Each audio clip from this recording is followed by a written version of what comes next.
ಆನಂತರ ರಾಜ್ಯ ಸರ್ಕಾರ ಪ್ರಾರಂಭದಲ್ಲಿ ನಾವು ಮರು ತನಿಖೆಗೆ ಅವಕಾಶ ಮಾಡಿಕೊಡ್ತೀವಿ ಅಂತ ಹೇಳಿದವರು ಇವತ್ತು ಪೂರ್ತಿ ಹೊಡೆದಿದ್ದಾರೆ. ಮೊನ್ನೆ ಬಂದಿದ್ರಲ್ಲ ಧರ್ಮಸ್ಥಳಕ್ಕೆ ಗಣ್ಯರು, ಸರ್ಕಾರದ ಗಣ್ಯರು ಬಂದಿದ್ರಲ್ಲ, ಅದರ ಪ್ರಭಾವ ಆಗಿದೆ. Welcome to YouTube family Kudla rampage. ಇವತ್ತು ಸೌಜನ್ಯನ ಪ್ರಕರಣಕ್ಕೆ ಸಂಬಂಧಪಟ್ಟ ಹಾಗೆ ಕೋರ್ಟ್ ಅಲ್ಲಿ ಆರ್ಗ್ಯುಮೆಂಟ್ ಕೂಡ ಇತ್ತು. ಸಿಬಿಐಗೆ ಹೈಕೋರ್ಟ್ ಹೇಳಿತ್ತು ಏನು ಅಂತ ಹೇಳಿದ್ರೆ ಅಪೀಲಿಗೆ ಸಂಬಂಧಪಟ್ಟ ಹಾಗೆ ಒಂದಷ್ಟು ಆರ್ಗ್ಯುಮೆಂಟ್ ನಡೆಸಬೇಕು ಅನ್ನುವಂತ ವಿಚಾರದಲ್ಲಿ. ಯಾಕಂತ ಹೇಳಿದ್ರೆ ಸಿಬಿಐ ಹೋಗಿರುವಂತದ್ದು ಎಲ್ರಿಗೂ ಗೊತ್ತಿದೆ, ಸಂತೋಷ್ ರಾವೇ ಆರೋಪಿ ಅನ್ನುವಂತ ವಿಚಾರದಲ್ಲಿ ಸಿಬಿಐ ಅಪೀಲ್ ಹೋಗಿರುವಂತದ್ದು. ಸಂತೋಷ್ ರಾವ್ ಹೇಗೆ ಆರೋಪಿ ಆಗ್ತಾನೆ ಅನ್ನುವಂತ ವಿಚಾರದಲ್ಲಿ ಕೋರ್ಟ್ಗೆ ಮನವರಿಸಬೇಕಾಗಿತ್ತು ಸಿಬಿಐನವರು. ಆದ್ರೆ ಅದರಲ್ಲಿ ಸಂಪೂರ್ಣವಾಗಿ ವೈಫಲ್ಯರಾಗಿದ್ದಾರೆ. ಇವತ್ತು ಸಂತೋಷ್ ರಾವೇ ಆರೋಪಿ ಅನ್ನುವುದನ್ನು ಕೋರ್ಟ್ಗೆ ಮನವರಿಕೆ ಮಾಡೋಕೆ ಸಿಬಿಐನವರು ವೈಫಲ್ಯ ಆಗಿದ್ದಾರೆ ಅನ್ನುವಂತ ವಿಚಾರವನ್ನು ಕೂಡ ಕೇಳ್ಪಟ್ಟೆ. ಅದೇ ರೀತಿ ತುಂಬಾ ಬೇಸರ ಆಗಿರುವ ವಿಚಾರ ಯಾವ ರೀತಿ ಅಂತ ಹೇಳಿದ್ರೆ, ಸ್ಟೇಟ್ ಗವರ್ಮೆಂಟ್ ಏನು ಮಾತಾಡ್ತಾ ಇಲ್ಲ ಅಂತ ಹೇಳಿ ನಾವು 2-3 ವಿಡಿಯೋಗಳಲ್ಲಿ ಹೇಳಿದ್ದೀವಿ. ಸ್ಟೇಟ್ ಗವರ್ಮೆಂಟ್ ಏನು ಮಾತಾಡ್ತಾ ಇಲ್ಲ, ಸ್ಟೇಟ್ ಗವರ್ಮೆಂಟ್ ನ ಒಪಿನಿಯನ್ ಏನು ಅಂತ ಹೇಳಿ ಇದುವರೆಗೂ ಹೇಳಿಲ್ಲ ಅಂತ ಹೇಳಿ. ಆದ್ರೆ ಇವತ್ತು ತುಂಬಾ ಬೇಸರದ ಸಂಗತಿ ಅಂತ ಹೇಳಿದ್ರೆ, ಸ್ಟೇಟ್ ಗವರ್ಮೆಂಟ್ ಕೂಡ ರೀಇನ್ವೆಸ್ಟಿಗೇಷನ್ ಮಾಡೋದು ಬೇಡ ಅಂತೇಳಿ ಹೇಳಿದೆ. ಏನ್ ಅರ್ಥ ಅಂತೇಳಿ ಗೊತ್ತಾಗೋದಿಲ್ಲ. ಹಾಗಾದ್ರೆ ಸೌಜನ್ಯ ಅನ್ನುವಂತ ಹೆಣ್ಣು ಮಗಳಿಗೆ, ಬಡ ಹೆಣ್ಣು ಮಗಳಿಗೆ ನ್ಯಾಯ ಕೊಡೋರಾದ್ರೂ ಯಾರು ಅಂತೇಳಿ ನಾನಿಲ್ಲಿ ಪ್ರಶ್ನೆ ಮಾಡುವಂಥದ್ದು. ಬೇಸರ ಆಗುತ್ತೆ. ಇದರ ಬಗ್ಗೆ ಮಾತಾಡೋಕೆ, ಸಂಪೂರ್ಣ ವಿವರವನ್ನು ಕೊಡೋಕೆ ನಮ್ಮ ಜೊತೆಗೆ ಗಿರೀಶ್ ಮಟ್ಟಣ್ಣನ್ ಅವರು ಮತ್ತು ಪ್ರಸನ್ನ ರವಿ ಅವರು ಕೂಡ ಬ್ಯಾಂಗ್ಳೂರಲ್ಲಿದ್ದಾರೆ. ಇವರು ಏನ್ ಹೇಳ್ತಾರೆ ಅಂತ ಹೇಳಿ ಕೇಳ್ಕೊಂಡು ಬರೋಣ ಬನ್ನಿ. ಸರ್, ಏನಾಯ್ತು ಇವತ್ತು ಕೋರ್ಟ್ ಅಲ್ಲಿ ಅಂತ ಹೇಳಿ? ಸೌಜನ್ಯ ಪ್ರಕರಣಕ್ಕೆ ಸಂಬಂಧಪಟ್ಟ ಹಾಗೆ ಒಂದಷ್ಟು ಆರ್ಗ್ಯುಮೆಂಟ್ ಇತ್ತು ಇವತ್ತು ಕೋರ್ಟ್ ಅಲ್ಲಿ, ಏನಾಯ್ತು ಇವತ್ತು? ಮಾನ್ಯ ಹೈಕೋರ್ಟ್ ನಲ್ಲಿ ಸಿಬಿಐ ನ ಪ್ರಾಸಿಕ್ಯೂಟರ್ ಅವರು ಸಂತೋಷ್ ರಾವ್ಗೆ ಅಂದ್ರೆ ಆತನ ಅಪೀಲ್ ಹೋಗಿದ್ದು, ಅದರ ಕುರಿತಾಗಿ ವಾದವನ್ನ ಮಂಡಿಸಿದ್ರು. ಆನಂತರ ರಾಜ್ಯ ಸರ್ಕಾರದವರು ಕೂಡ ರೀಇನ್ವೆಸ್ಟಿಗೇಷನ್ ಮಾಡಬಾರದು ಅಂತ ಹೇಳಿ ವಾದವನ್ನ ಮಂಡಿಸಿದ್ರು. ಇದರಿಂದ ನಮ್ಗೆ ಒಂದು ವಿಷಯ ಬಹಳ ಸ್ಪಷ್ಟವಾಗಿ ಅರ್ಥ ಆಗುತ್ತೆ. ರಾಜ್ಯ ಸರ್ಕಾರ ಸೌಜನ್ಯಳ ಪರವಾಗಿ ಇಲ್ಲ, ನ್ಯಾಯದ ಪರವಾಗಿ ಇಲ್ಲ. ಆನಂತರ ಸಿಬಿಐನು ಕೂಡ ಮುಂಚಿಂತ್ರನು ಅದೇ ನಿಲುವನ್ನೇ ತಗೊಂಡು ಬಂದಿದೆ. ಈ ಸಂತೋಷ್ ರಾವ್ನನ್ನೇ ಅಪೀಲ್ ಕಟಕಟೆಯಲ್ಲಿ ಮತ್ತೆ ನಿಂದಿಸಬೇಕು ಅನ್ನುವಂತ ವಾದವನ್ನ ಇವತ್ತು ಮಂಡಿಸ್ತು. ಆದ್ರೆ ಸಿಬಿಐ ಮಾಡಿದಂತಹ ವಾದದಲ್ಲಿ ಯಾವುದೇ ಹುರುಳು ಕೂಡ ಇರಲಿಲ್ಲ. ಅದು ಮಾನ್ಯ ಹೈಕೋರ್ಟಿಗೂ ಕೂಡ ಮನವರಿಕೆ ಆಗಿದೆ. ಸ್ವತಃ ಸಿಬಿಐನವರೇ ಹೇಳಿದ್ದು, ಪ್ರಾಸಿಕ್ಯೂಟರ್ ಹೇಳಿದ್ದು, ನಮ್ಮ ಹತ್ರ ಯಾವುದೇ ಕಾಂಕ್ರೀಟ್ ಎವಿಡೆನ್ಸ್ ಸಿಕ್ಕಿಲ್ಲ ಅಂತ ಹೇಳಿದ್ರು. ಮತ್ತು ತನಿಖೆಯ ಲೋಪದೋಷವನ್ನ ಅವರು ಒಪ್ಕೊಂಡಾಗಿದೆ. ಇವತ್ತಿನ ವಾದದಲ್ಲಿ ಅವರು ಮಂಡನೆ ಮಾಡ್ಬೇಕಾದ್ರೆ ನಮ್ಮಲ್ಲಿ ಯಾವುದೇ ಆ ರೀತಿ ಅಷ್ಟೊಂದು ಬಲವಾದ ಸಾಕ್ಷಿಗಳು ನಮ್ಮ ಹತ್ರ ಇದ್ದಿದ್ದಿಲ್ಲ ಸಂತೋಷ್ ರಾವ್ನ ವಿರುದ್ಧ ಅಂತ ಹೇಳಿದ್ರು. ಆನಂತರ ಹೆರಿಂಗ್ ಆಫೀಷಿಯಲ್ಸ್ ಬಗ್ಗೆ, ಅಂದ್ರೆ ತಪ್ಪು ಮಾಡಿದಂತಹ ಅಧಿಕಾರಿಗಳ ಮೇಲೆ ಕ್ರಮ ಕೈಗೊಳ್ಳೋದ್ರ ಬಗ್ಗೆ ರಾಜ್ಯ ಸರ್ಕಾರದ SPP ಏನ್ ಹೇಳ್ತಾ ಇದಾರೆ ಅಂತ ಹೇಳಿದ್ರೆ, ಅದು ಸಿಬಿಐಗೆ ನಾವು ತನಿಖೆ ವಹಿಸ್ಕೊಟ್ಟಿದೀವಿ, ಹಿಂಗಾಗಿ ತಪ್ಪೆಲ್ಲ ಅವ್ರದಾಗುತ್ತೆ ಅನ್ನೋ ಅರ್ಥ ಬರೋ ಹಂಗೆ ವಾದವನ್ನ ಮಾಡಿದ್ರೆ, ಸಿಬಿಐನವರು ಗೋಲ್ಡನ್ ಅವರ್ ನಲ್ಲಿ ಮಾಡಿದ್ದು ಸ್ಥಳೀಯ ಪೊಲೀಸರು, ಹಿಂಗಾಗಿ ಅವ್ರಿಗೆ ಶಿಕ್ಷೆ ಆಗ್ಬೇಕು, ಅವ್ರಿಗೆ ಜವಾಬ್ದಾರಿ ಇರ್ತದೆ ಅಂತ, ಅಂದ್ರೆ ಒಬ್ರು ಇನ್ನೊಬ್ಬರ ಮೇಲೆ ಹಾಕಿ ಜವಾಬ್ದಾರಿಯಿಂದ ನುಣುಚಿಕೊಳ್ಳುವಂತ ಕೆಲಸವನ್ನ ಮಾಡಿದ್ರು. ಇದು ಜನರು ಬಹಳ ಸ್ಪಷ್ಟವಾಗಿ ಅರ್ಥ ಮಾಡ್ಕೋಬೇಕು. ಇಲ್ಲಿ ನಡುವೆ ನಮ್ಮ ಸೌಜನ್ಯ ಪರವಾದಂತಹ ವಕೀಲರು ಶ್ರೀಯುತ MR ಬಾಲಕೃಷ್ಣ ಅವರು, ಅವ್ರ ಜೊತೆಗೆ ಶ್ರೀಯುತ ಮೋಹಿತ್ರು, ಈ ಎರಡೂ ಬದಿಗೆ, ಒಂದು ಬದಿಗೆ ಸಿಬಿಐನವರು, ಇನ್ನೊಂದು ಬದಿಗೆ ರಾಜ್ಯ ಸರ್ಕಾರದ ವಕೀಲರು, ಅವರಿಬ್ರು ಒಂದಾಗಿದ್ದಾರೆ. ಅವರಿಬ್ಬರದು ಒಂದೇ ಒಂದು ವಾದ ಅಂತ ಹೇಳಿದ್ರೆ ಮರು ತನಿಖೆ ಕೊಡಬಾರ್ದು ಅಂತ. ಮರು ತನಿಖೆ ಕೊಟ್ರೆ ಇವ್ರಿಗೆ ಏನಾಗುತ್ತೆ? ಮರು ತನಿಖೆ ಕೊಟ್ರೆ ಏನಾಗುತ್ತೆ?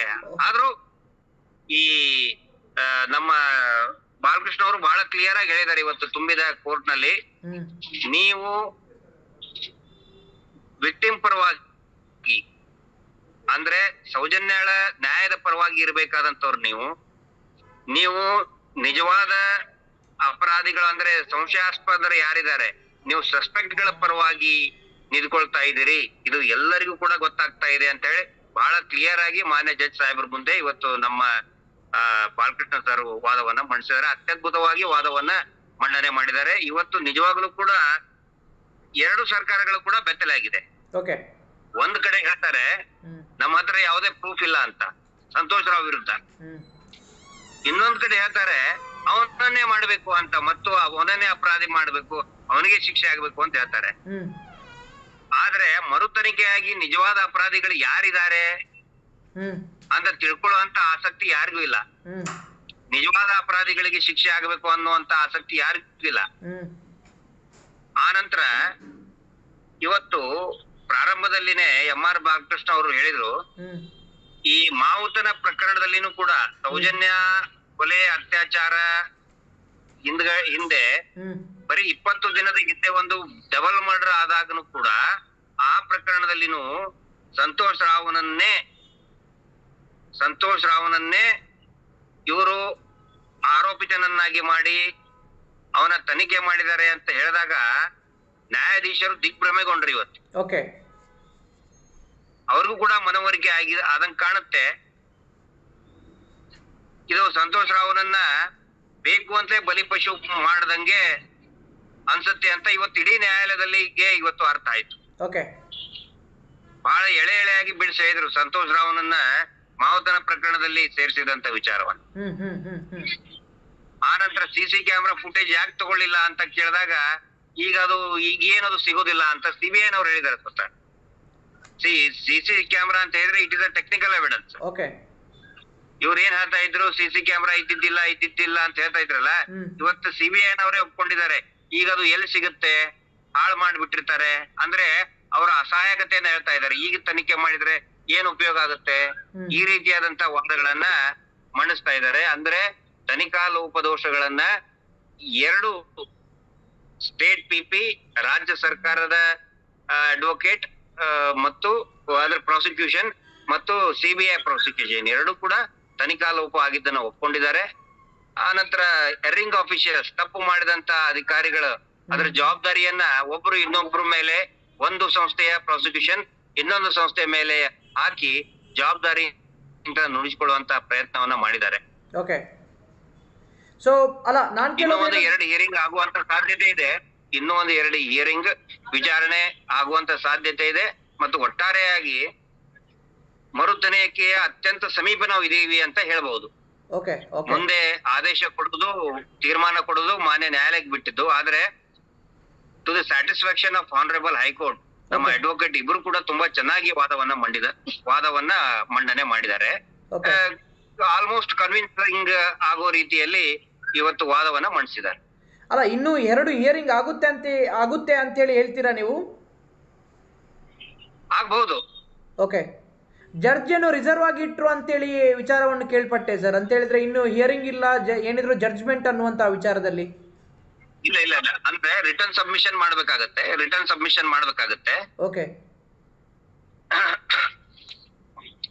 ಸಬ್ಮಿಷನ್ ಆಗೋ ಟೈಮ್ ನಲ್ಲಿ ಈಗ ಏನಾದ್ರೂ ಅದಕ್ಕೆ ಪೂರಕವಾದಂತ ವಿಷಯಗಳನ್ನು ಕೂಡ ಹೇಳುವಂತ ಒಂದು ಅವಶ್ಯಕತೆ ಬೀಳ್ತದೆ.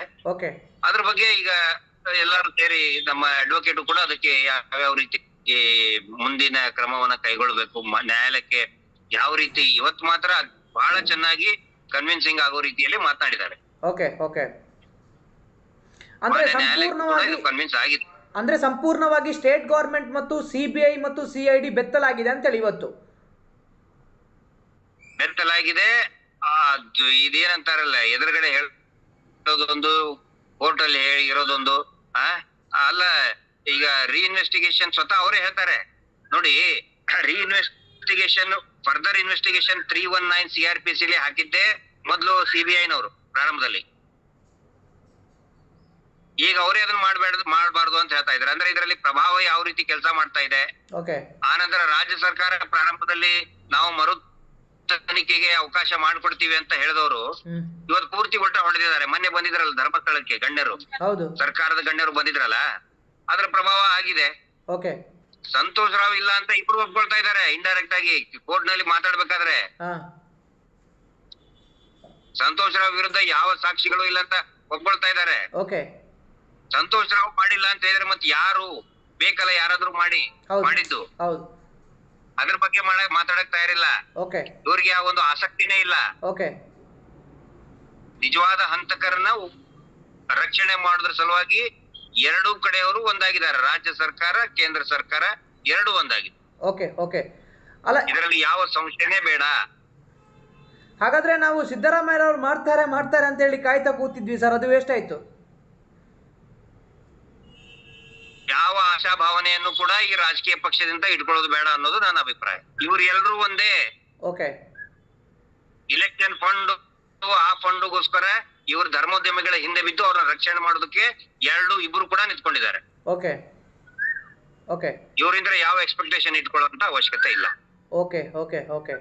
ಅಲ್ಲ, ಈಗ ಸರ್ ಅಕ್ವಿಟಲ್ ಕಮಿಟಿ ರಚನೆ ಮಾಡುವ ವಿಚಾರದಲ್ಲಿ ಸ್ಟೇಟ್ಗೆ ಕೇಳಿದ್ರೆ CBI ಕಡೆ ಮುಖ ಮಾಡ್ತಾರೆ, CBIಗೆ ಕೇಳಿದ್ರೆ ಸ್ಟೇಟ್ನ ಕಡೆಗೆ ಮುಖ ಮಾಡ್ತಾರೆ. ಮತ್ತೆ ಈಗ CBI ಹಾಗಾದ್ರೆ ಸಂತೋಷ್ ರಾವ್ ಪರ ವಿರುದ್ಧ ಅಪೀಲ್ ಹೋಗಿದ್ಯಾಕೆ? ಅದೇ ಅವ್ರಿಗೆ ಗೊಂದಲ ಇದೆ. ಸ್ವತಃ ಜಡ್ಜ್ ಸಾಹೇಬ್ರೆ ಕೇಳಿದ್ರೆ ನಿಮ್ಮ ಎರಡು ಇದರಲ್ಲಿ ಕೂಡ ಕಾಂಟ್ರವೆನ್ಷನ್ ಇದೆಯಲ್ಲ ಅಂತ ಕೇಳಿದಾರೆ. ತದ್ವಿರುದ್ಧವಾಗಿ ನಿಮ್ಮ ನಿರ್ಧಾರದ ವಿರುದ್ಧ ನೀವೇ ತದ್ವಿರುದ್ಧವಾಗಿ ನೀವು ನಿಲುವನ್ನ ತಗೊಳ್ತಾ ಇದೀರ ಅಂತ ಕೇಳಿದ್ದಾರೆ ಇವತ್ತು. ಆ ನಂತರ ನೀವು ಯಾಕೆ ಅಪೀಲನ್ನ ಅದನ್ನ ಹೈಕೋರ್ಟ್ ರಿಜೆಕ್ಟ್ ಮಾಡ್ತದೆ ರೀಇನ್ವೆಸ್ಟಿಗೇಷನ್ ಮುಂಚೆ, ನೀವ್ ಯಾಕೆ ಚಾಲೆಂಜಿಗೆ ಹೋಗ್ಲಿಲ್ಲ ಅಂತ ಕೇಳ್ತಾರೆ. ಇದೇ ಪ್ರಾಸಿಕ್ಯೂಟರ್ ಅವರು ಏನು ದರ್ಶನ್ ಕೇಸ್ ನಲ್ಲಿ ಬಹಳ ಹೀರೋ ಅಂತ ಏನೋ ಹೇಳ್ತಾರಲ್ಲ, ಯಾವುದು ಅಲ್ಲ. ನಮಗೆ CBI ಪ್ರಾಸಿಕ್ಯೂಟರ್ ಯಾರಿದ್ದಾರೆ ಅವ್ರ ಮೇಲೆ ಯಾವ ನಂಬಿಕೆನೂ ಕೂಡ ಇಲ್ಲ.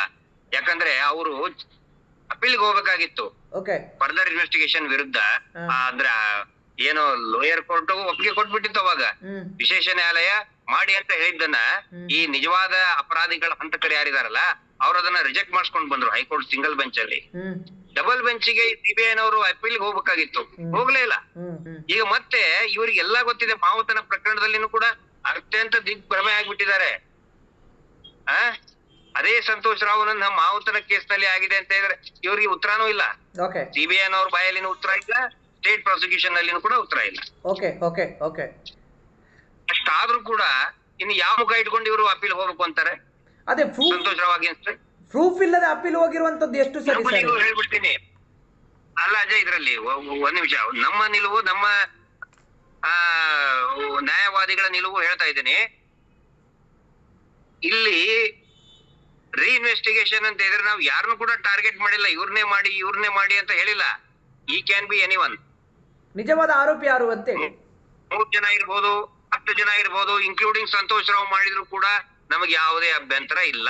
ಇವ್ರಿಗೆ ಯಾಕಪ್ಪ ಅಭ್ಯಂತರ ಇದೆ ರೀಇನ್ವೆಸ್ಟಿಗೇಷನ್ ಮಾಡೋದಕ್ಕೆ? ಸಂತೋಷ್ ರಾವ್ನನ್ನು ಮಾಡಿದ್ರು ಕೂಡ ನಮ್ಗೆ ಯಾವ್ದು ಅಭ್ಯಂತರ ಇಲ್ಲ. ಯಾರನ್ನಾದ್ರೂ ಮಾಡಿಯಪ್ಪ ನೀವು. ಇವ್ರಿಗೆ ಆಯ್ತು ಮಾಡಿ ಅನ್ನೋದಕ್ಕೆ ಇವ್ರಿಗೇನು ಇವ್ರ ಗಂಟು ಹೋಗಿದೆ, ಇವ್ರ ಮನೆ ಗಂಟೆ ಏನಾದ್ರು ಹೋಗುತ್ತಾ? ಅಲ್ಲ, ನಾನು ಸ್ಟೇಟ್ ಈ ರೀತಿ ಹೇಳ್ತೆ ಅಂತ ಹೇಳಿ ಕನಮನಸಲ್ಲೂ ಎಣಿಸಿಕೊಂಡಿರ್ಲಿಲ್ಲ ಸರ್. ಅದೇ ನೋಡಿ, ದ್ವಿಮುಖ ನೀತಿ ಇವೆಲ್ಲವೂ ಕೂಡ ಪ್ರಭಾವಿಗಳ ಜೊತೆಗೇನೆ ಇದ್ದಾರೆ. ಇವರೆಲ್ಲರೂ ಪ್ರಭಾವಿಗಳ ಜೊತೆಗೇನೆ ಎಲ್ಲರೂ ಒಟ್ಟಾಗ್ಬಿಟ್ಟಿದ್ದಾರೆ. ಇವರು ಇವ್ರಿಗೆ ನ್ಯಾಯ ಬೇಡ, ಆ ಪ್ರಭಾವಿಗಳ ದುಡ್ಡು ಬೇಕು ಇವ್ರಿಗೆ, ಇಷ್ಟೇ. ಎಲ್ರು ಅವರೇ ನಮ್ಗೆ ಬಹಳ ಚೆನ್ನಾಗಿ ಗೊತ್ತಿದೆ. ಇದು ಸೌಜನ್ಯ ಹತ್ಯೆ ಅವ್ರು ಕೊಲೆ ಮಾಡಿಲ್ಲ ಅಂತ ಹೇಳಿದ್ರೆ ಆ ಧರ್ಮೋದ್ಯಮಗಳ ಅಡ್ವೊಕೇಟ್ ಇಡೀ ದಿನ ಯಾಕೆ ಕುಂದ್ರು ಬರ್ತಾರೆ? ಪ್ರತಿದಿನ ಹೈಕೋರ್ಟ್ ನಲ್ಲಿ ಬಂದು ಕುತ್ಕೊಂಡು ಮಾಡ್ಕೊಂಡು ಯಾಕೆ ಹೋಗ್ಬೇಕು? ಅವ್ರದ್ದೇನ್ ಕೆಲ್ಸ? ಈ ಸಲ ಬಂದಿದ್ರು, ಬೆಳಗ್ಗೆಯಿಂದ ಸಾಯಂಕಾಲದವರೆಗೆ ಇದ್ರು. ಇವತ್ತು ಬೆಳಗ್ಗೆ ಎಷ್ಟು 11:00 ಪ್ರಾರಂಭ ಆಗಿದ್ದು, ನಡುವೆ 1 ಗಂಟೆ ಲಂಚ್ ಬ್ರೇಕ್ ಆದ ನಂತರ 3:50 ತನಕ ಇತ್ತು. ಪೂರ್ತಿಯಾಗಿದ್ರು.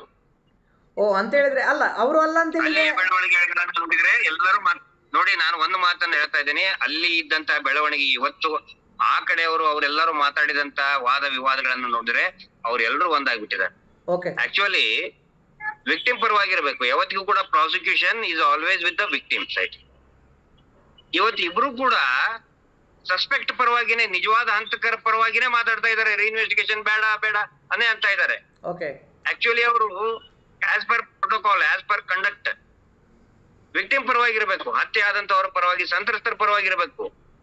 ಯಾಕಂದ್ರೆ ಸರ್ಕಾರಿ ಅಡ್ವೊಕೇಟ್ ಅವರು, ಸರ್ಕಾರಿ ವಕೀಲರು ಅವರು, they are the prosecutors. Victim ಪರವಾಗಿ ಮಾತಾಡೋದು ಬದಲು ರೆಡಿನೇ ಇಲ್ಲ ವಿಕ್ಟಿಮ್ ಪರವಾಗಿ ಮಾತಾಡೋದಕ್ಕೆ.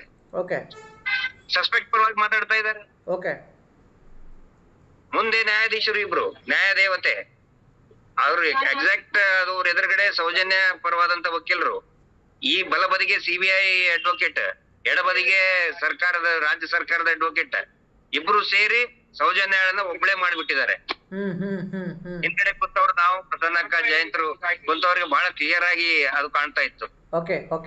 ನ್ಯಾಯದೇವತೆ ಮುಂದೆ ಸೌಜನ್ಯ ಇದ್ದಾಳೆ, ಅಕ್ಕಪಕ್ಕ ಇರುವವರು ಎಲ್ಲರೂ ಕೂಡ ಪ್ರಭಾವಿಗಳನ್ನ ರಕ್ಷಣೆ ಮಾಡೋದ್ರ ಸಲುವಾಗಿನೇ ವಾದ ಮಾಡ್ತಾ ಇದ್ದಾರೆ. ಕರೆಕ್ಟ್ ಅಂತ ಹೇಳಿದ್ರೆ ಇದರ ಅರ್ಥ ಏನು ಅಂತ ಹೇಳಿದ್ರೆ ಸರ್, ಈಗ ನೋಡಿ ಸಿಬಿಐ ಪಿಪಿ ಆಗಿರ್ಬೋದು ಅಥವಾ ಸ್ಟೇಟ್ ಗೌರ್ಮೆಂಟ್ ನ ಪಿಪಿ ಆಗಿರ್ಬೋದು ಅಥವಾ ಧರ್ಮೋದ್ಯಮಿಗಳ ಅಡ್ವೊಕೇಟ್ ಬಂದು ಕೂರಿದ್ದಾರೆ ಅಂತ ಹೇಳಿದ್ರೆ ಇದರಲ್ಲಿ ಅವರ ಕೈವಾಡ ಇದೆ ಅಂತ ಹೇಳಿ ಪಕ್ಕ ಆಯ್ತು ಸರ್. 100% ಓಕೆ, ಬೆತ್ತಲೆ ಆಗಿದ್ದಾರೆ ಇವತ್ತು ಅವರು. ಒಂದ್ ಕಡೆ ಹೇಳ್ತಾರೆ ಸಂತೋಷ್ ರಾವ್ ಅಗೇನ್ಸ್ಟ್ ನಮ್ಗೆ ಯಾವ್ದು ಸಾಕ್ಷಿ ಇಲ್ಲ ಅಂತ ಹೇಳ್ತಾರೆ. ಯಾವುದೇ ಕಾಂಕ್ರೀಟ್ ಎವಿಡೆನ್ಸ್ ಸಿಕ್ಕಿಲ್ಲ, ಬರೀ 3 ಸಿಕ್ಕಿದೆ. ಕ್ರಾಸ್ ಎಕ್ಸಾಮಿನೇಷನ್ ಅಲ್ಲಿ ಅವು ಕೂಡ ಫೇಲ್ ಆಗಿದೆ. ಆಯ್ತಪ್ಪ, ಫರ್ದರ್ ರೀಇನ್ವೆಸ್ಟಿಗೇಷನ್ ಮಾಡಕ್ಕೆ ನಿಮ್ಗೆ. ಕರೆಕ್ಟ್, ರೀಇನ್ವೆಸ್ಟಿಗೇಷನ್ ಮಾಡಕ್ಕೇನು. ಆನಂತರ 3 ಸೈಟೇಷನ್ಸ್ ಗಳನ್ನ ಕೊಟ್ಟಿದ್ದಾರೆ. Rajan versus state of Kerala, Vinayak Tyagi versus state of Uttar Pradesh. ಆನಂತರ ಗುಜರಾತ್ ಒಂದು ಇದೇ ರೀತಿಯಾದಂತಹ ಅತ್ಯಾಚಾರ ಪ್ರಕರಣದಲ್ಲಿ 14 ವರ್ಷ ಆದ ನಂತರ ರೀಇನ್ವೆಸ್ಟಿಗೇಷನ್ ಕೊಟ್ಟಿದ್ದಾರೆ. 14 ವರ್ಷ ಆದ ನಂತರ, ಇನ್ನು 21 ವರ್ಷ ಆದ ನಂತರ ಕೊಟ್ಟಿದ್ದಾರೆ. ಆಫ್ಟರ್ 21 ಇಯರ್ಸ್ ರೀಇನ್ವೆಸ್ಟಿಗೇಷನ್ ಆರ್ಡರ್ ಮಾಡಿದ್ದಾರೆ. ನಮಗೆ ನಮ್ಮ ಅಡ್ವೊಕೇಟ್ ಮಂಡಿಸಿದಂತ ವಾದ ತುಂಬಾ ಚೆನ್ನಾಗಿತ್ತು. ಆನಂತರ ಮಾವತನ ಪ್ರಕರಣದಲ್ಲಿನೂ ಕೂಡ ಸಂತೋಷ್ ರಾವ್ನನ್ನ ಸೇರ್ಪಡೆ ಮೇಲೆ ದಿಗ್ಭ್ರಮೆ ಆಗುವಂತ ಒಂದು ದಾಖಲೆಗಳನ್ನ ಅವ್ರು ಇವತ್ತು ನೋಡಿದ್ದಾರೆ, ಪರಿಸ್ಥಿತಿಯನ್ನ ನೋಡಿದ್ದಾರೆ. ಹಿಂಗಾಗಿ ಮರು ತನಿಖೆಗೆ ಕೊಡ್ತಾರೆ. ನಮಗೆ ನ್ಯಾಯಾಲಯದ ಮೇಲೆ ಸಂಪೂರ್ಣ ಭರವಸೆ ಇದೆ, ನ್ಯಾಯಾಧೀಶರ ಮೇಲೆ ಸಂಪೂರ್ಣ ಭರವಸೆ ನಮಗಿದೆ. ಈಗ ಮರು ತನಿಖೆಗೆ ಕೊಟ್ರೆ ಸರ್, ಒಂದು ವೇಳೆ ಮರು ತನಿಖೆಗೆ ಕೊಟ್ರೆ ಇವರು ಎಷ್ಟೆಲ್ಲ ಆಡುವವರು ಸಿಬಿಐ ಮತ್ತು ಸಿಐಡಿ ಸುಪ್ರೀಂ ಕೋರ್ಟ್ ಹೋಗುದಿಲ್ಲ ಅಂತ ಹೇಳಿ ಏನ್ ಗ್ಯಾರಂಟಿ ಅಪೀಲ್? ಅಲ್ಲ, ಈಗ ಮರು ತನಿಖೆ ಕೊಟ್ರೆ ಮಾಡ್ಲೇಬೇಕಾಗತ್ತೆ. ಓಕೆ, ಬೇಡ ಅನ್ನುವಂತ ವಿಚಾರದಲ್ಲಿ ಸುಪ್ರೀಂ ಕೋರ್ಟಿಗೆ ಹೋಗುವಂತ ಅವಕಾಶ ಇಲ್ವಾ? ಇಲ್ಲ, ಅಂದ್ರೆ ಹಂಗೆ ಹೇಳಕ್ ಬರೋದಿಲ್ಲ, ಸರಳವಾಗಿ ಅವರು ಬೇಡ ಅಂತ ಹೇಳಕ್ಕಾಗಲ್ಲ.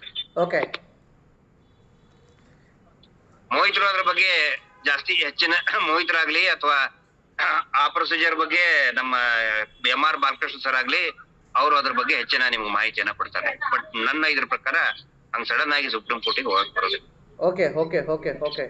ಅಪ್ಲೈ ಮಾಡಬೇಕಾಗತ್ತೆ. ಹೈಕೋರ್ಟ್ ಆದೇಶವನ್ನ ಸರ್ಕಾರ, ಸ್ಟೇಟ್ ಗವರ್ಮೆಂಟ್ ಆಗ್ಲಿ, ಸೆಂಟ್ರಲ್ ಗವರ್ಮೆಂಟ್ ಆಗ್ಲಿ, ಸಿಬಿಐ ಆಗ್ಲಿ ಅಪ್ಲೈ ಮಾಡ್ಲೇಬೇಕಾಗುತ್ತೆ. ಹಾಗಾದ್ರೆ ಇಲ್ಲಿ ಅಕ್ವಿಟಲ್ ಕಮಿಟಿಗೆ ಸಂಬಂಧಪಟ್ಟ ಹೇಗೆ ಸರ್? ಈಗ ಹೋಗ್ತಾರೆ, ಅದ್ರಲ್ಲಿ ನಾನು ನೋಡಿ ಇದ್ದಿದ್ದು ಹೇಳ್ತೇನೆ. ನಾನು ಹೇಳ್ತಾ ಇದ್ದೇನೆ ಕೇಳಿ, ಇವರಿಗೆ ಯಾವುದೇ ನಾಚಿಕೆ ಇಲ್ದೇನೆ ಇವತ್ತು ವಾದವನ್ನ ಮಾಡಿದ್ದಾರೆ ಸ್ಟೇಟ್ನವ್ರು. ಅಲ್ಲ ರೀ, ಒಂದು ವಿಕ್ಟಿಮ್ ಪರವಾಗಿ ವಾದ ಮಾಡುದು ಬಿಟ್ಟು ಸಸ್ಪೆಕ್ಟ್ ಪರವಾಗಿ ವಾದ ಮಂಡನೆ ಮಾಡ್ತಾ ಇದ್ದಾರೆ. ಮತ್ತೆ ಈ ಮಾತನ್ನ ನಮ್ಮ ಅಡ್ವೊಕೇಟ್ ಕೂಡ ಹೇಳಿದ್ದಾರೆ, ಕೋರ್ಟ್ ಅಲ್ಲಿ ಹೇಳಿದ್ದಾರೆ. ಅವ್ರ ಮಾತಿನಲ್ಲಿ ಇದ್ದಂತಹ ಗೊಂದಲಗಳು, ಅಪವಿತ್ರ ಮೈತ್ರಿ ಅವೆಲ್ಲ ಕಾಣ್ತಾ ಇತ್ತು. ಅವ್ರು ಬೆತ್ತಲೆ ಆಗಿದ್ದಾರೆ. ಯಾವ ಕಾರಣಕ್ಕೂ ಅವ್ರಿಗೆ ಒಳ್ಳೇದಂತೂ ಆಗಲ್ಲ. ಅಲ್ಲ ಸರ್, ಜೀವನದಲ್ಲಿ ಸತ್ಯಾಂತ ಹೋಗ್ತಾರೆ ಅವ್ರು. ಕರೆಕ್ಟ್ ಅಲ್ಲ. ಅಕ್ವಿಟಲ್ ಕಮಿಟಿ ಅತ್ಯಾಚಾರದ ವಿಷಯದಲ್ಲಿ ಇವರು ಕೈ ಮಿಲಾಯಿಸಿ, ಅತ್ಯಾಚಾರಿಗಳ ಜೊತೆಗೆ ಕೈ ಮಿಲಾಯಿಸಿ ಭ್ರಷ್ಟಾಚಾರ ಎತ್ತಿರ್ತಾರೆ ಅಂತ ಹೇಳಿದ್ರೆ ಅದರಂತ ಪಾಪ ದೊಡ್ಡ ಪಾಪ ಯಾವ್ದು ಇಲ್ಲ. ಅಲ್ಲ, ಇವತ್ತು ಆರ್ಗ್ಯುಮೆಂಟ್ ಅನುಭವಿಸ್ತಾರೆ ಅವರು. ಅವ್ರ ವೈಯಕ್ತಿಕ ಜೀವನದಲ್ಲಿ ನರಕ ಅನುಭವಿಸ್ಲೇಬೇಕು. ಯಾರ್ಯಾರು ಸಗಣಿ ತಿಂತಾ ಇದಾರಲ್ಲ, ಧರ್ಮೋದ್ಯಮಿಗಳ ಕಡೆಯಿಂದ ಸಗಣಿ ತಿಂದೇ ತಿಂತಾರ ಅವ್ರು, ಲೋಫರ್ಗಳು ಅವರೆಲ್ಲ. ಅಲ್ಲ, ಇಷ್ಟು ಬಹಳ ಇದೆ. ಈಗ ಮಾತಾಡೋದು ಬೇಡ ಅಂತ ಸುಮ್ಮನೆ. ಅಲ್ಲ, ಮತ್ತೊಂದು ಸರ್, ಈಗ ಇವರು ತಪ್ಪು ಮಾಡಿದ್ದಾರೆ, ಅಕ್ವಿಟಲ್ ಕಮಿಟಿ ರಚನೆ ಆಗಬೇಕು ಅನ್ನುವಂಥ ವಿಚಾರದಲ್ಲಿ ಲಾಸ್ಟ್ ಟೈಮ್ ಆರ್ಗ್ಯುಮೆಂಟ್ ಯಾವ ರೀತಿ ಇತ್ತು ಅಂತ ಹೇಳಿದ್ರೆ, ಈ ಅಪೀಲ್ನ ವಿಚಾರ ಪೆಂಡಿಂಗ್ ಇದೆ, ಅದಕ್ಕೆ ಅಕ್ವಿಟಲ್ ಕಮಿಟಿ ಬೇಡ ಅಂತ ಹೇಳಿದ್ರು. ಈಗ ಅಪೀಲ್ನ ವಿಚಾರ ಕ್ಲಿಯರ್ ಆಯ್ತಾ ಅಂತೇಳಿ ಅನಿಸುತ್ತೆ ನನಗೆ. ಅಕ್ವಿಟಲ್ ಕಮಿಟಿನ ವಿಚಾರ ಏನಾಯ್ತು? ಹೌದು, ಅದೇ ಈಗ ಅದು ಕೂಡ ತುಂಬಾ ಪಾಸಿಟಿವ್ ಆಗಿದೆ. ನಾನು ಈಗೆಲ್ಲ ಈ ಸದ್ಯಕ್ಕೆ ಹೇಳೋದು ಬೇಡ. Let us wait for another 2 hearing ನಲ್ಲಿ ಎಲ್ಲ ಕ್ಲಿಯರ್ ಆಗೋಗ್ಬಿಡುತ್ತೆ. ನೆಕ್ಸ್ಟ್ ಡೇಟ್ ಕೊಟ್ರಾ ಸರ್? ಇಲ್ಲ, ನಾಳೆ ನಾಡ್ದು ಸಿಗ್ತದೆ. ಅಂದ್ರೆ ರಿಟರ್ನ್ ಸಬ್ಮಿಷನ್ ಮಾಡ್ಬೇಕು. ಅವಾಗ ಹೇಳ್ತಾರೆ. ರಿಟರ್ನ್ ಸಬ್ಮಿಷನ್ ಮಾಡಿದ ತಕ್ಷಣ ಡೇಟ್ ಸಿಗುತ್ತೆ. ಹಾಗಾದ್ರೆ ಇವತ್ತು ಎಲ್ಲ ಪಾಸಿಟಿವ್ ಆಗಿ ಆಗಿದೆ ಸರ್? ಖಂಡಿತ ಪಾಸಿಟಿವ್ ಆಗಿದೆ. ನ್ಯಾಯಾಲಯದ ಮೇಲೆ ನಮ್ಗೆ ವಿಶ್ವಾಸ ಇದೆ, ಮರು ತನಿಖೆಗೆ ಆದೇಶ ಕೊಡಬಹುದು ಅನ್ನೋ ಒಂದು ಆಶಾಭಾವನೆ ಇದೆ. ಪಾಸಿಟಿವ್ ನ ಜೊತೆಗೆ ಬೆತ್ತಲಾಗಿದ್ದಾರೆ ಅಂತ ಹೇಳಿ? ಖಂಡಿತ ಬೆಚ್ಚಲಾಗಿದ್ದಾರೆ. ಇವ್ರೇನು ಹೊರಗಡೆ ಒಂದು ಹೇಳ್ತಿತ್ತು ಅಲ್ಲ ರೀ, ವಿಕ್ಟಿಮ್ ಪರವಾಗಿ ಆಸ್ ಪರ್ ಕಂಡಕ್ಟ್ ಅವರು ವಿಕ್ಟಿಮ್ ಪರವಾಗಿನೇ ಮಾತಾಡ್ಬೇಕು. ಆದ್ರೆ ಇವತ್ತು ಸಂಪೂರ್ಣವಾಗಿ ಸಸ್ಪೆಕ್ಟ್ಸ್ ಪರವಾಗಿ, ಸಂಶಯಾಸ್ಪದರ ಪರವಾಗಿನೇ ಮಾತಾಡ್ತಾ ಇದ್ದಾರೆ. ನಿಜವಾದ ಹಂತಕರ ಪರವಾಗಿ ವಾದ ಮಾಡ್ತಿದ್ದಾರೆ. ಕ್ಲಿಯರ್ ಆಗಿ ಗೊತ್ತಾಗುತ್ತೆ ಏನೇನ್ ತಗೊಂಡಿದ್ದಾರೆ, ಏನೇನ್ ಸಗಣಿ ತಿಂದಿದ್ದಾರೆ ಎಲ್ಲರೂ ಅಂತ ಗೊತ್ತಾಗುತ್ತೆ. ಓಕೆ ಓಕೆ ಓಕೆ ಓಕೆ ಪ್ರಸನ್ನಕ್ಕೆ ಏನಾದ್ರೂ ಹೇಳಿಕ್ಕಿದೆಯಾ?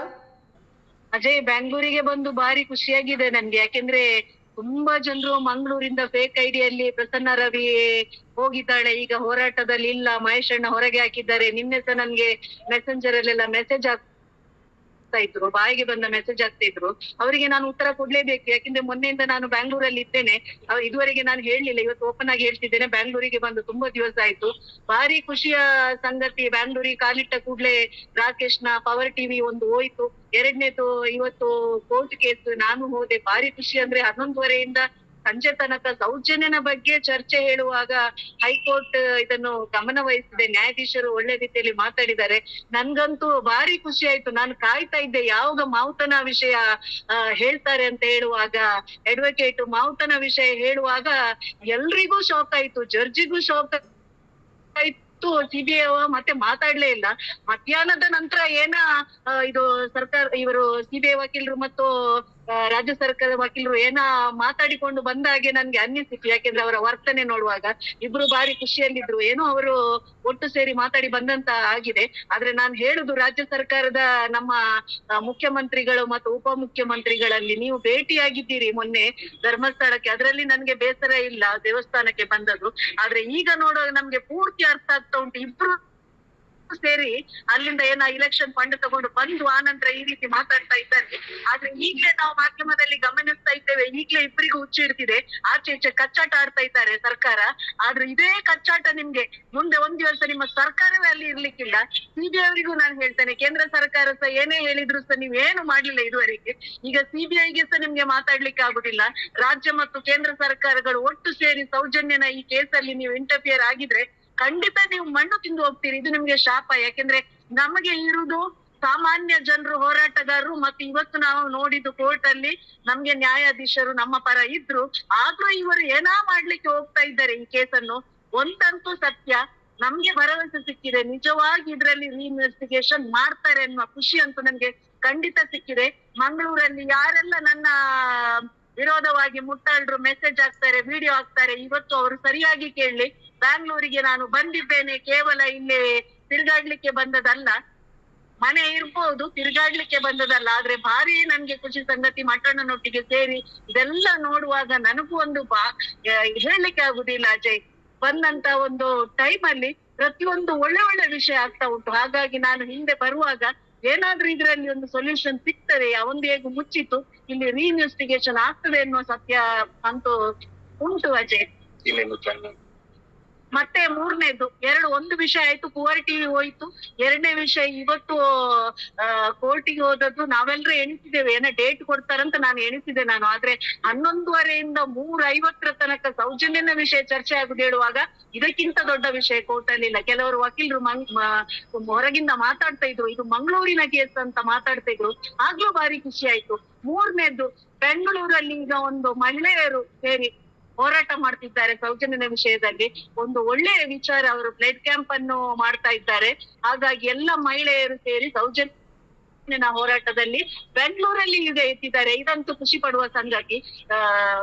ಏನ್ ಹೇಳಲಿಕ್ಕೆ ಆಗ್ತಾ ಇಲ್ಲ ಅಜಯ್. ನನಗೂ ಒಂದು ಆಶ್ಚರ್ಯ ಆಯ್ತು, ಮಟನ್ರು ಒಂದು ಭೇಟಿ ಮಾಡಿಕೊಟ್ರು, ಒಂದು ಮಹಿಳಾ ಸಂಘಟನೆಯ ಒಂದು ಇಬ್ರು ಮಹಿಳೆಯರನ್ನು. ತುಂಬಾ ಉತ್ಸುಕತೆಯಲ್ಲಿ ಸೌಜನ್ಯನ ಈ ಒಂದು ಹೋರಾಟದಲ್ಲಿ ಅವರು ಪಾಲ್ಗಾರರಾಗ್ತಾ ಇದ್ದಾರೆ. ಮುಂದೊಂದು ದಿನ ಕೇವಲ ಮಂಗಳೂರಲ್ಲ, ನಾವು ಬೆಂಗಳೂರಲ್ಲಿ ಹೋರಾಟ ಮಾಡ್ತೇವೆ, ಈ ಸರ್ಕಾರಕ್ಕೆ ಎಚ್ಚರಿಕೆ ಕೊಡ್ತಾ ಇದ್ದೇವೆ. ನಾವು ಮುಂದೊಂದು ನಿಮ್ಮ ವಿಧಾನಸೌಧದ ಮುಂದೆ ನಾವು ಬಂದು ಸೌಜನ್ಯ ಹೋರಾಟ ಇನ್ನು ಮಾಡ್ತೇವೆ. ಇದಂತೂ ಖಂಡಿತ ನಾವು ಮಾಡ್ತೇವೆ. ಓಕೆ ಸರ್, ಮಟನ್ ಸರ್, ಒಂದು ವಿಚಾರ.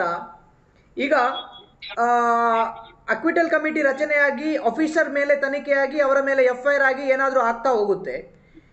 ರೀಇನ್ವೆಸ್ಟಿಗೇಷನ್ ಆಗಿಲ್ಲ ಅಂತ ಹೇಳಿದ್ರೆ ಸೌಜನ್ಯನ ಪರ ಹೋರಾಟಗಾರರು ಸುಪ್ರೀಂ ಕೋರ್ಟ್ಗೆ ಹೋಗಿ ಅಥವಾ ಹೋರಾಟ ಇನ್ನು ಮುಂದುವರಿಸ್ತಾರ ಅಂತೇಳಿ ಹೇಗೆ ಆಗತ್ತೆ? ಯಾಕಂದ್ರೆ ಇದಾದ ನಂತರನು ನಮಗ್ ಸಾಕಷ್ಟು ಅವಕಾಶಗಳಿದೆ. ಬಟ್ ನಮಗೇನು ಇಲ್ಲಿ ಹೈಕೋರ್ಟ್ ನಲ್ಲಿನೇ ಸಿಗುತ್ತೆ ಅಂತ ಭರವಸೆ ಇದೆ. ಅಲ್ಲ ಇದೆ ಕರೆಕ್ಟ್ 100% ಇದೆ, ಭರವಸೆ ಇದೆ. ಒಂದು ವೇಳೆ ಆಗ್ಲಿಲ್ಲ ಅಂತ ಹೇಳಿದ್ರೆ ಹೋರಾಟ ಮುಂದುವರಿಯುತ್ತಾ ತೀವ್ರ ಆಗ್ತಾನೆ ಹೋಗುತ್ತೆ. ಯಾಕಂದ್ರೆ ಸಾಕಷ್ಟು ನಮಗೆ ಅವಕಾಶಗಳಿದೆ. ಓಕೆ, ಸಾಕಷ್ಟು ಅವಕಾಶಗಳಿದೆ. ಹೋರಾಟವನ್ನ ನಾವು ತೀವ್ರವಾಗಿ ಸೌಜನ್ಯ ಸಲುವಾಗಿ ಇಲ್ಲಿ ಅಜಯ್ ಬರೀ ಸೌಜನ್ಯ ಒಂದೇ ಅಲ್ಲ, ಅತ್ಯಾಚಾರಕ್ಕೆ ಒಳಗಾಗಿ ಹತ್ಯೆ ಆಗಿದ್ದು ನೂರಾರು ಹೆಣ್ಣು ಮಕ್ಕಳನ್ನ ಅವ್ರು ಕೊಂದು ಹಾಕಿದ್ದಾರೆ. ನಮಗೆ ಅದೆಲ್ಲ ಆ ಎಲ್ಲ ಹೆಣ್ಣು ಮಕ್ಕಳಿಗೂ ಕೂಡ ನ್ಯಾಯ ಸಿಗಬೇಕು. ಹಿಂಗಾಗಿ ಹೋರಾಟ ತೀವ್ರ ಆಗ್ತಾನೆ ಹೋಗ್ತದೆ. ಈಗ ತಾನೇ ನಮ್ಮ ಪ್ರಸನ್ನಕ್ಕ ಹೇಳ್ದಂಗೆ ಬೆಂಗಳೂರಿನಲ್ಲಿ ಒಂದು ದೊಡ್ಡ ಮಹಿಳಾ ಸಂಘದವರು ಕೂಡ ಇವತ್ತು ಮುಂದೆ ಬಂದಿದ್ದಾರೆ. ನಾವು ಪ್ರತಿಭಟನೆ ಸ್ಟಾರ್ಟ್ ಮಾಡ್ತೀವಿ ಅಂತ. ಡೇಟು ಕೂಡ ಫಿಕ್ಸ್ ಆಗಿದೆ. ಮಹೇಶ್ ಶೆಟ್ರು ಒಂದು ಅನುಮತಿಗಾಗಿ ನಾವು ಕಾಯ್ತಾ ಇದ್ದೇವೆ. ತಾವು ಕೂಡ ಬಹುಶಃ ಬರ್ಬೇಕಾಗತ್ತೆ. ಒಂದು ದೊಡ್ಡ ಮಟ್ಟದ ಹೋರಾಟಕ್ಕೆ ಬೆಂಗಳೂರಿನಲ್ಲಿ ಡೇಟ್ ಕೂಡ ಫಿಕ್ಸ್ ಆಗಿದೆ. 21ನೇ ತಾರೀಕಿಗೆ, ಇದೇ 21ನೇ ತಾರೀಕಿಗೆ ಡೇಟ್ ಫಿಕ್ಸ್ ಆಗಿದೆ. ನಮ್ಮ ಮಹೇಶ್ ಶೆಟ್ರ ಜೊತೆಗೆ ಒಂದ್ಸಾರಿ ಮಾತಾಡಿ ಪೂರ್ತಿಯಾಗಿ ಇದರ ರೂಪುರೇಷೆಗಳು ಕೂಡ ಸಿದ್ಧ ಆಗ್ತದೆ. ಬೆಂಗಳೂರಿನಲ್ಲಿನೂ ರೆಡಿ ಆಗ್ತಾ ಇದೆ, ದೆಹಲಿಯಲ್ಲಿ ಕೂಡ ರೆಡಿ ಆಗ್ತದೆ. ನಾವು ಯಾವ ಕಾರಣಕ್ಕೂ ಕೂಡ ಕುತ್ಕೊಳ್ಳಲ್ಲ. ಯಾಕಂದ್ರೆ ನೋಡಿ, ಇವತ್ತು ಕೋರ್ಟ್ ನಲ್ಲಿನೇ ಹೇಳಾಗಿದೆ. ಇನ್ಯಾರು ಹೇಳ್ಬೇಕು ಹೇಳಿ?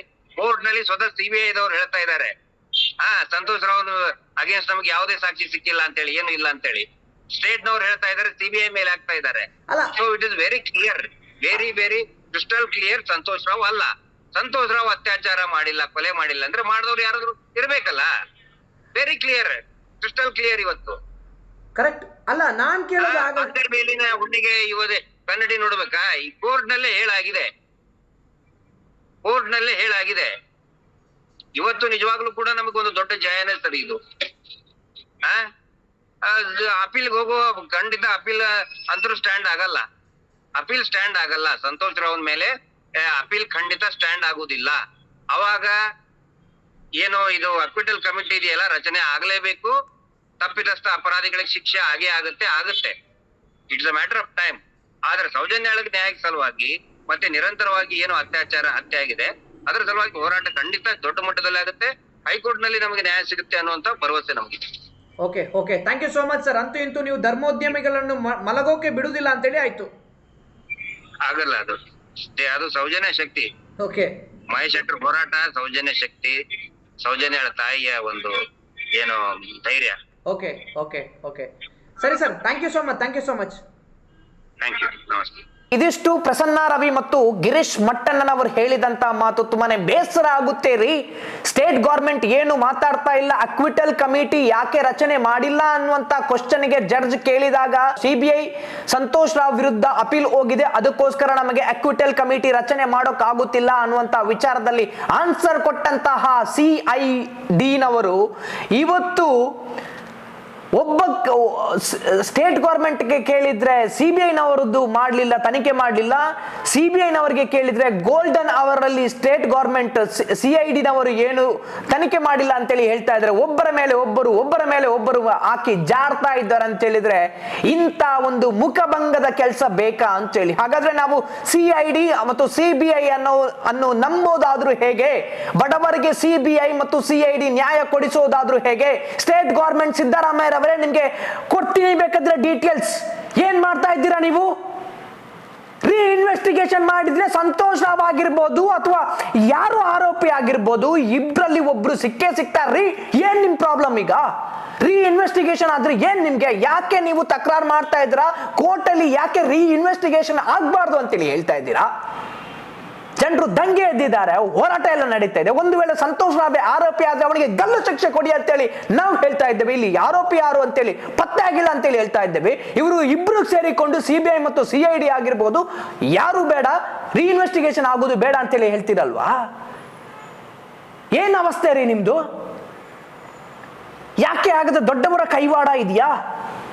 ಧರ್ಮೋದ್ಯಮಗಳ ವಕೀಲರು ಬಂದು ಅಲ್ಲಿ ಕೂತ್ಕೊಳ್ತಾರೆ, ಏನ್ ನಡೀತಾ ಇದೆ, ಏನಾಗ್ತಾ ಇದೆ ಅನ್ನುವಂಥದ್ದನ್ನು ಪೂರ್ತಿಯಾಗಿ ಆಳಿಸ್ತಾ ಇದ್ದಾರೆ ಅಂತ ಹೇಳಿದ್ರೆ ಏನು ಧರ್ಮೋದ್ಯಮಿಗಳ ಫಿಕ್ಸ್ ಆಯ್ತಲ್ವಾ, ಗೊತ್ತಾಯ್ತಲ್ವಾ? ಧರ್ಮೋದ್ಯಮಗಳಿಗೆ ಸಂಬಂಧಪಟ್ಟವರೇ ಇದರಲ್ಲಿ ಪಾಲ್ಗೊಂಡಿದ್ದಾರೆ ಅಂತೇಳಿ. ಎಷ್ಟು ನಿಮ್ಗೆ ಬೇಕೋ ನಿಮ್ಗೆ ಸಿದ್ದರಾಮಯ್ಯ ಅವ್ರಿಗೆ ಹೇಳುವಂಥದ್ದು ಸೌಜನ್ಯನ ವಿಚಾರಕ್ಕೆ ಸಂಬಂಧಪಟ್ಟಾಗೆ ಎಷ್ಟು ನಿಮಗೆ ಬೇಕು, ಎಷ್ಟು ಜನ ಪತ್ರವನ್ನು ಬರೆದಿದ್ದಾರೆ, ಒಂದೇ ಒಂದು ಪತ್ರಕ್ಕೆ ಏನಾದ್ರೂ ಸ್ಪಂದಿಸಿದ್ದೀರಾ ನೀವು? ಒಂದೇ ಒಂದು ಪತ್ರಕ್ಕೆ ಏನಾದ್ರೂ ನೀವು ಸ್ಪಂದಿಸಿದ್ದೀರಾ? ಯಾವ ರೀತಿ ಕಾನೂನಿನ ಮೇಲೆ ಮಾತ್ರ ನಂಬಿಕೆ ಇರುವಂಥದ್ದು. ಇನ್ನು ಸಿದ್ದರಾಮಯ್ಯನೂ ಇಲ್ಲ, ಮತ್ತೊಬ್ಬನೂ ಇಲ್ಲ, ಸ್ಟೇಟು ಇಲ್ಲ, ಸೆಂಟ್ರಲ್ಲೂ ಇಲ್ಲ, ಯಾರೂ ಇಲ್ಲ ಸೌಜನ್ಯ ಪರವಾಗಿ, ಬರೀ ಇರುವಂಥದ್ದು ಧರ್ಮೋದ್ಯಮಿಗಳ ಪರ. ಆದರೂ ಒಂದು ಖುಷಿಯ ವಿಚಾರ ಏನು ಅಂತ ಹೇಳಿದ್ರೆ, CBI ಆಗಿರ್ಬೋದು, CID ಆಗಿರ್ಬೋದು, ಇವರುಗಳಿಗೆ ಇಷ್ಟೊಂದು ರೀತಿಯಲ್ಲಿ ಮುಖಭಂಗ ಆಗ್ಲೇಬಾರ್ದಿತ್ತು. ಈ ರೀತಿಯ ಮುಖಭಂಗ ಆಗಿದೆ ಅಂತ ಹೇಳಿದ್ರೆ ಇದನ್ನು ತಡ್ಕೊಳ್ಳೋಕ್ಕೂ ಕೂಡ ಅವರಿಗೆ ಆಗ್ತಾ ಇಲ್ಲ. ಇನ್ನು ಒಂದೇ ಒಂದು ಬೇಕಾಗಿರುವಂಥದ್ದು, ದಟ್ ಈಸ್ ಜಡ್ಜ್ಮೆಂಟ್ ಫೈನಲ್ ಆಗಿ ಮರು ತನಿಖೆಗೆ ಆದೇಶವನ್ನು ಹೊರಡಿಸುವಂತಹ ಜಡ್ಜ್ಮೆಂಟ್ ಬಂದೇ ಬರುತ್ತೆ ಅನ್ನುವಂತಹ ಭರವಸೆ ಕೂಡ ಇದೆ. ಸೊ ಹಾಗಾಗಿ ಅದಕ್ಕೋಸ್ಕರ ನಾವು ವೇಟ್ ಮಾಡ್ತಾ ಇದ್ದೇವೆ. ಈ ಕಾಂಗ್ರೆಸ್ ಆಗಲಿ, BJP ಆಗಲಿ, ಸ್ಟೇಟ್ ಆಗಲಿ, ಸೆಂಟ್ರಲ್ ಆಗಲಿ, CBI ಆಗಲಿ, CID ಆಗಲಿ, ಯಾರ ಮೇಲೂ ಕೂಡ ಭರವಸೆ ಇಲ್ಲ. ಇವರು ದೊಡ್ಡವರ ಪರವಾಗಿಯೇ ಇದ್ದಾರೆ. ಬರೀ ಭರವಸೆ ಇರುವಂಥದ್ದು ಕೋರ್ಟ್, ಕಾನೂನು, ಜಡ್ಜ್ ಮೇಲೆ ಮಾತ್ರ. ಸೊ ಆದಷ್ಟು ಬೇಗ ಆ ಆದೇಶ ಬರುತ್ತೆ. ಇನ್ನು ಕೆಲವೇ ದಿನಗಳಲ್ಲಿ ಆ ಆದೇಶನೂ ಬರುತ್ತೆ. ಗಿರೀಶ್ ಮಟ್ಟಣ್ಣ ಅವರು ಹೇಳಿದ ಪ್ರಕಾರ 2 ಹಿಯರಿಂಗ್ ನಡೆಯುತ್ತೆ, ಆ ನಂತರ ಆದೇಶ ಬರುತ್ತೆ ಅಂತೇಳಿ ಹೇಳ್ತಾರೆ. ಅಥವಾ ಅದಕ್ಕಿಂತ ಮುಂಚೆನೂ ಬರ್ಬೋದು ಅನ್ನುವಂಥ ಭರವಸೆ ಕೂಡ ಇದೆ. ಸೊ ಈ ಮಂತ್ ಎಂಡ್ ಒಳಗಡೆ ಒಂದಷ್ಟು ದೊಡ್ಡ ಬೆಳವಣಿಗೆ ಆಗುತ್ತೆ ಅನ್ನುವಂಥ ಭರವಸೆ ಇದೆ. ಸೊ ಹಾಗಾಗಿ ಯಾರೂ ಬೇಡ, ಏನೂ ಬೇಡ, ಬರೀ ಕೋರ್ಟ್ ಕಾನೂನು ಇದ್ರೆ ಸಾಕು. CBIನೂ ಬೇಡ, CIDನೂ ಬೇಡ, ಸಿದ್ದರಾಮಯ್ಯನೂ ಬೇಡ, ಮೋದಿನೂ ಬೇಡ, ಇಬ್ರು ಒಂದು ದೇವಗಳು.